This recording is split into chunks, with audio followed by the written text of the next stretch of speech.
Assalamualaikum warahmatullahi wabarakatuh. Shalom, Om Swastiastu, Nama Budaya, dan salam kebajikan.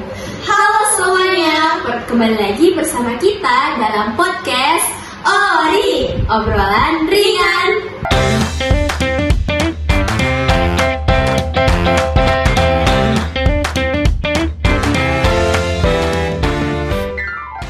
Halo semuanya, perkenalkan saya Vika Juliang Remi selaku partner dari Nur Zahrani Zulfia Rusli. Nah, pada kali ini kita akan membahas sebuah topik yang sangat amat penting bagi kita warga negara Indonesia. Apa sih itu, Vi?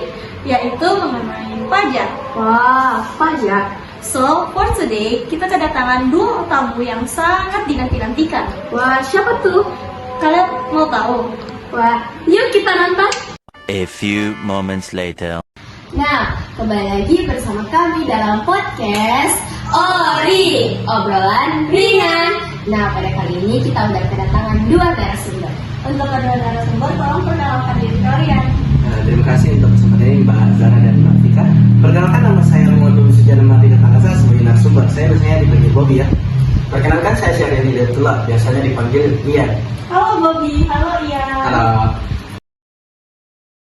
Nah, kan udah perkenalan nih. Aku mau nanya langsung nih ke Bobby. Menurut Bobby, apa sih itu pajak? Boleh dijelasin secara singkat? Jadi pajak itu kontribusi yang kita berikan kepada negara. Pajak itu diambil dari undang-undang dan sifatnya itu wajib. Tujuan dari pajak ini untuk membiayai pengeluaran negara seperti pembangunan, pendidikan, dan kesehatan. Wah, berarti pajak sangat banyak yang manfaatnya. Ya, betul. By the way, aku mau tanya nih ke Ian.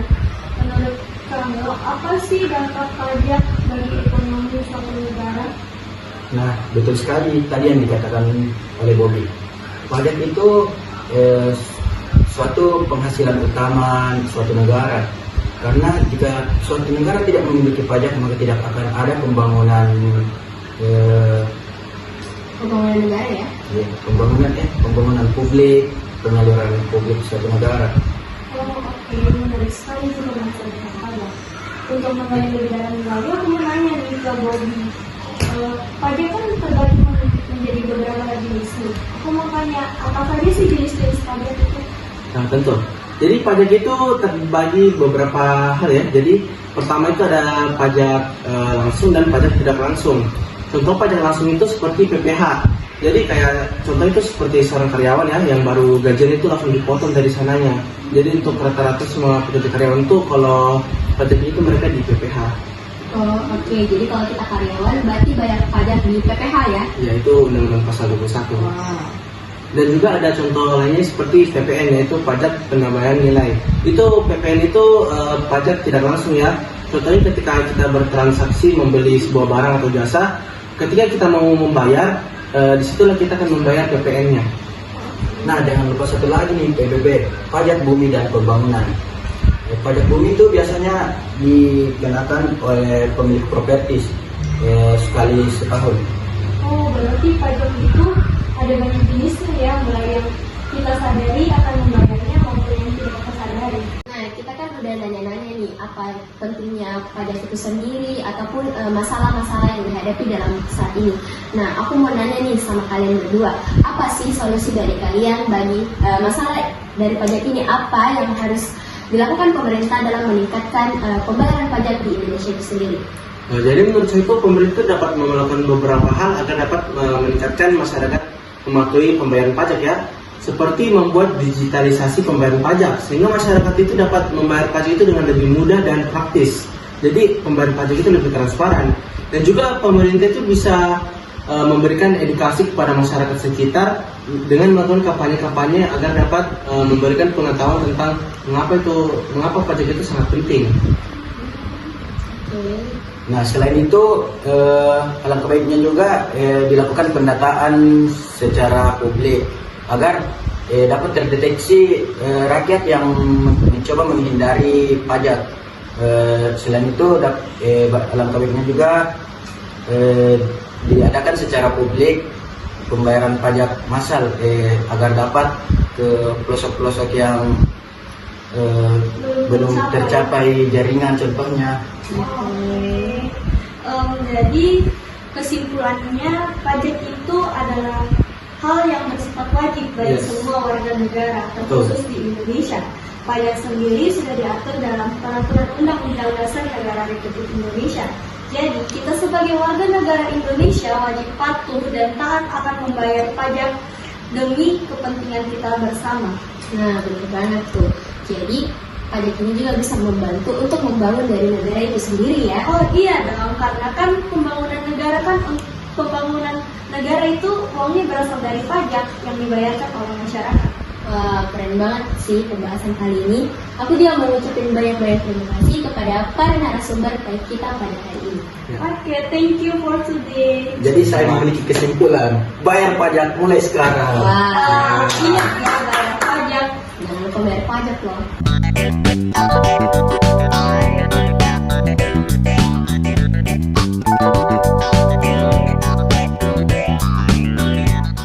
Oke, kembali lagi bersama kami dalam podcast Ori, obrolan ringan. Pada segmen sebelumnya kita udah bahas nih tentang pajak oleh kedua narasumber kita. Jadi pada topik selanjutnya kita akan bahas adalah Topik mengenai kerjasama dan gotong royong. wow, jadi kerjasama ya dan gotong royong. Iya, gotong royong atau kerjasama itu sangat dekat dalam kehidupan sehari-hari kita loh. Baik itu disadari maupun tidak disadari. Gotong royong adalah implementasi dari sila-sila Pancasila. Dan itu sudah menjadi nilai leluhur bagi masyarakat Indonesia. So, mari kita sambut kedua narasumber kita pada hari ini. Nah, kembali lagi bersama kita dan kebetulan dua tamu kita sudah ada loh. Untuk kedua narasumber kita bisa perkenalkan diri. Baik, dari saya dulu ya. Perkenalkan, nama saya Andi Akila Susu, biasa dipanggil Akila, sebagai narasumber di acara kali ini. Perkenalkan, nama saya Fikrul Alizaki, biasa dipanggil Iki, dan saya di sini sebagai narasumber. Halo Akila, halo Iki. Oke. Nah, kan udah perkenalan nih. Baik, aku mau nanya-nanya nih sama kalian berdua. Jadi sebelum kita mengenal lebih lanjut, aku mau nanya nih sama kalian. Menurut kalian apa sih itu gotong royong? Saya dulu nih, Iya, silakan. menurut saya itu gotong royong adalah nilai yang sudah ada sejak dulu dan sudah menjadi salah satu ciri khas masyarakat dari berbagai di Indonesia, Dari berbagai daerah ya. berbagai daerah ya. Menurut saya tidak beda jauh sih dari pernyataan dari Iqbal. Menurut saya itu gotong royong itu merupakan nilai sosial atau nilai norma yang sudah ada sejak dahulu kala di negara Indonesia ini. Bahkan sudah ada sejak sebelum Indonesia merdeka. Dan contoh-contohnya itu seperti membersihkan lingkungan atau membersihkan rumah atau membantu di acara-acara besar seperti pernikahan ataupun di upacara adat ya bisa seperti itu. Nah, di Indonesia sekarang kan lagi memasuki era digitalisasi, semuanya serba digital. Aku mau nanya, menurut kalian, apakah gotong royong atau nilai-nilai gotong royong itu masih relevan dengan kehidupan sekarang yang serba digital? Pertanyaan yang bagus. Menurut saya sih gotong royong masih sangat relevan. Namun bentuknya berbeda dari yang dahulu. Misalnya sekarang kita bisa melihat gotong royong dalam bentuk digital. Contohnya menggalang dana online atau mendonasikan dana. Oh, sangat menarik ya. Jadi sekarang itu kerjasama atau gotong royong bukan hanya secara langsung, Ya. tapi bisa digital dengan ikut mendonasikan. Ya. Oke, ada lain? Sama-sama sih, karena saya yakin orang-orang masih percaya ini masih relevan. Tapi memang bentuknya berbeda dari yang orang dulu lakukan, seperti memang contohnya tadi menggalang dana ataupun donasi berupa uang digital. Seperti contohnya saja saat kita dilanda bencana pandemi COVID-19 itu kan kita tidak bisa berinteraksi langsung untuk melakukan kegiatan yang bernilai gotong royong. Jadi kita hanya bisa menggunakan teknologi seperti smartphone untuk berinteraksi dengan orang jauh. Oh, oke. Jadi selain secara langsung kayak membersihkan got secara fotografi dan lain sebagainya itu ternyata dapat dilakukan secara digital dan itu masih masuk dalam kegiatan gotong royong ya. Iya. Ya, oke. Kan kita udah bicara nih soal digitalisasi itu sendiri. Nah, kita mau balik nih ke kebiasaan gotong royong seperti yang setelah disebutkan oleh kita tadi. Biasanya pada era globalisasi ini banyak individu-individu yang menerapkan sikap individualisme atau nggak mau berinteraksi kepada orang lain. Nah, menurut kalian apa sih solusi dari hal tersebut?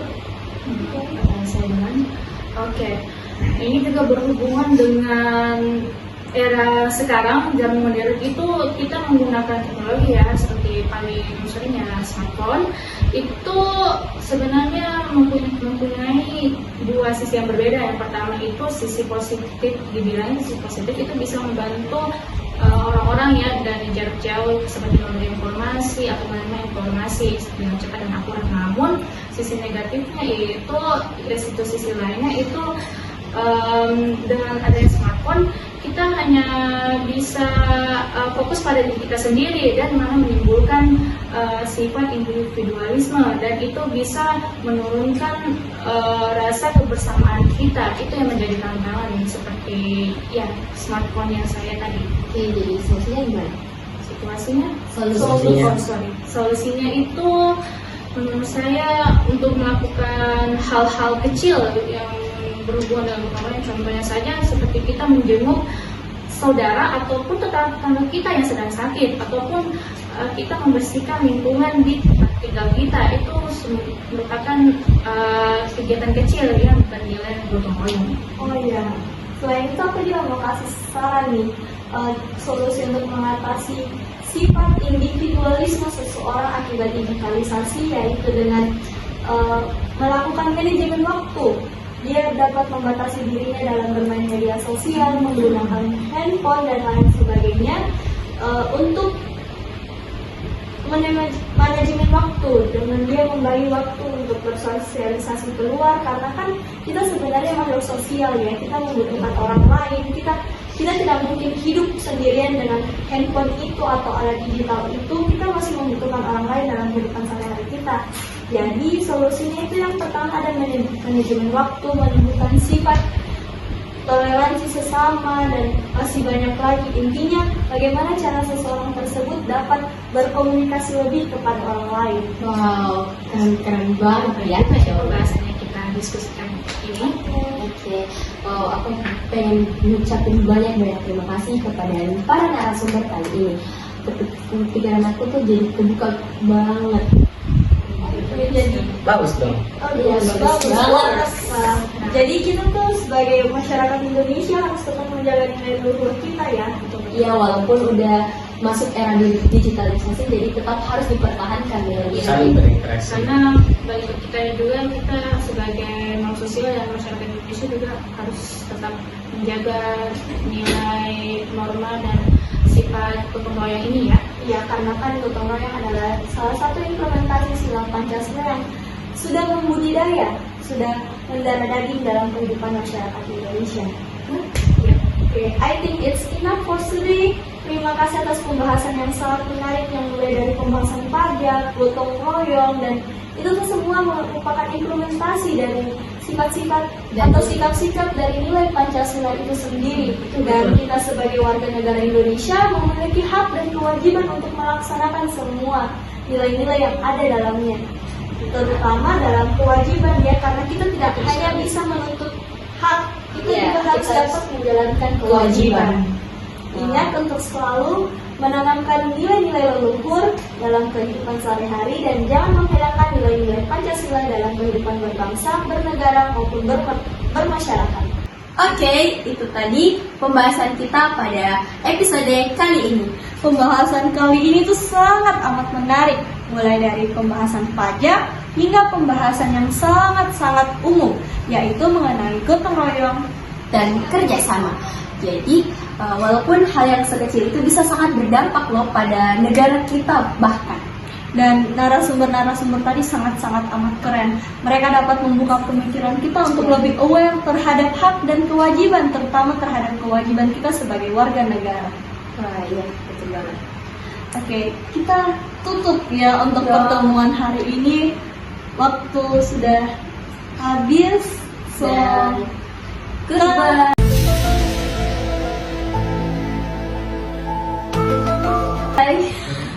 So kami ingin mengucapkan mohon maaf atas segala kesalahan maupun kekurangan yang ada pada podcast kami. Kita sudah bikin podcast guys. Dan ini adalah bukti Puji Rahmana Kohira hadir ya teman-teman. Oke, guys, ini tuh kayak Puji Rahmana Kohira sebagai kameramen.